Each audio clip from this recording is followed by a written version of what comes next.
Мелдеш 27-29 март күндөрү Кытайдын Сиань шаарында болушу керек эле. Бирок бириккен күрөш дүйнөсү коронавирус тарап жаткандыгына байланыштуу башка жакта уюштуруу чечимин кабыл алган.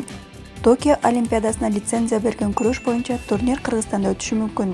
Бул туурасында Спутник Кыргызстан агенттигинин кабарчысына Кыргыз Республикасынын күрөш федерациясынан билдиришти. Ошондон кийин эл аралык спорттук уюм бир катар Азия мамлекеттерине, анын ичинде Кыргызстанга турнирди өткөрүүгө сунуш киргизген. Учурда бириккен күрөш дүйнөсү менен биздин федерация ортосунда турнирди өткөрүү боюнча сүйлөшүүлөр жүргүзүлүп жатат. Жообу жакынкы күндөрү белгилүү болот деп билдиришти улуттук федерациядан. Эл аралык күрөш федерациясынын президенти Ненет Лалаевич Франс пресс агенттигине берген маегинде Мелдеш башка жерге жылдырылса, Кытайдын спортчулары сөзсүз түрдө карантиндик убакыттан өтүп алып келе тургандыгын билдирген. Ири турнирлерден Кыргызстан 2018-жылы күрөш боюнча чоңдор арасында Азия чемпионатын өткөргөн.